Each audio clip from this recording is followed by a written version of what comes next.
అందరికీ నమస్కారం. నా పేరు చిరుమర్తి రాజు. నేను తెలంగాణ ప్రదేశ్ కాంగ్రెస్ కమిటీ రాష్ట్ర నాయకుడిని. ముఖ్యంగా బీఆర్ఎస్ పార్టీ నాయకులకు సంబంధించిన విషయం గురించి మాట్లాడదలుచుకున్నాను. గత ఒక వారం క్రితము స్పెషల్ ఇన్వెస్టిగేషన్ టీమ్ అంటే సిట్ అధికారులు హరీష్ రావు కానీ నిన్న మొన్న కేటీఆర్కి నోటీసులు ఇవ్వడం జరిగింది. ఇప్పుడు వాళ్ళిద్దరికి నోటీస్ ఇచ్చిన తర్వాత ఎందుకు నోటీస్ ఇవ్వడం జరిగిందంటే అందరికీ తెలంగాణ రాష్ట్ర ప్రజలందరికీ తెలుసు. ఒక ఫోన్ ట్యాపింగ్ విషయంలో మీరు ఫోన్ ట్యాపింగ్ చేసి పక్క వాళ్ళ ప్రతిష్టకు భంగం కలిగించిన ఉద్దేశంతో మీకు సిట్ నోటీస్ ఇవ్వడం జరిగింది. మీరు హాజరయ్యారు, ఓకే. ఈరోజు బీఆర్ఎస్ పార్టీ మాజీ ఎంపీ సంతోష్రావు కూడా స్పెషల్ ఇన్వెస్టిగేషన్ టీం నోటీసులు ఇవ్వడం జరిగింది. ఇప్పుడు మీ మీద అభియోగం ఉంది కాబట్టి నోటీస్ ఇవ్వడం జరిగింది. ఆ నోటీస్ విషయంలో మీరు రెస్పాండ్ అయ్యి మీరు అక్కడికున్న సిట్ అధికారులకు సహకరించాలి. మీరేదో మేము తప్పు చేయలేదు శుద్ధపూసలాగా మీరంటే కాదు.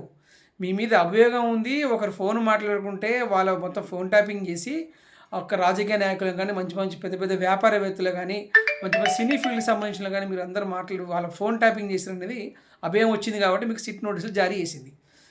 ఇప్పుడు సిట్ నోటీసులకు రెస్పాండ్ అవ్వాలి కానీ దాన్ని మీరు రాజకీయం చేసి పెద్ద మేము ఏదో ఘనకారం చేసినట్టు మీరు చాలా బిల్డప్ ఇస్తున్నారు. బీఆర్ఎస్ పార్టీ నాయకులకు బీఆర్ఎస్ పార్టీ పెద్ద పెద్ద నాయకులను కూడా విజ్ఞప్తి చేసి మీరు గుర్తుపెట్టుకోవాలి. ఇప్పుడు ఒక మనిషి మీద అభ్యయం వస్తేనే కదా మీకు నోటీసులు ఇచ్చేది. వాళ్ళకేం పని పాటలేదు అనుకుంటే ఒక సిట్ అధికారులకు రెస్పెక్ట్ నేర్చుకొని ఫస్ట్.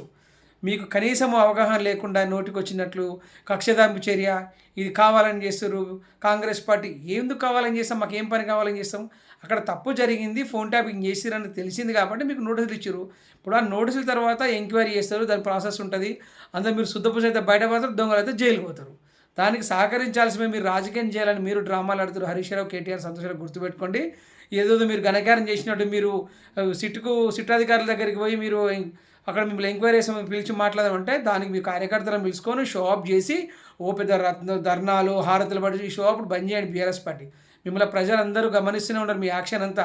ఎందుకంటే మిమ్మల్ని ఎవరు నమ్మే పరిస్థితులు లేరు ఈ రాష్ట్రంలో. ఇక దీన్ని వంక చేసుకొని మీరు డైవర్ట్ పాలిటిక్స్ ఏదని ప్లాన్ చేస్తున్నారు.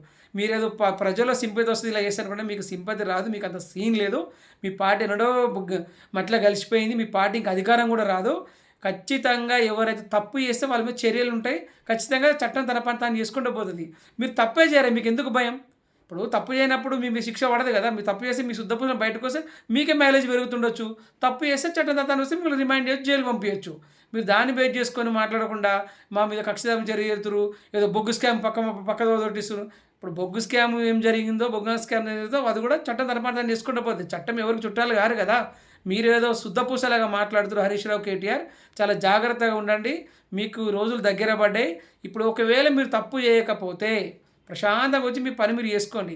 నిజంగా మీకు రాజకీయంగా మీరు చాలా అనుభవజ్ఞులు కాబట్టి మా ప్రభుత్వం మీద మేమైనా ప్రభుత్వ పరంగా తప్పులేసి ప్రశ్నించండి, అడగండి. కానీ ఇలాంటి ఫోన్ ట్యాపింగ్ చేసింది మీరు మీ ప్రభుత్వం ఉన్నప్పుడు మీ నాయకులు ఒప్పుకున్నారు.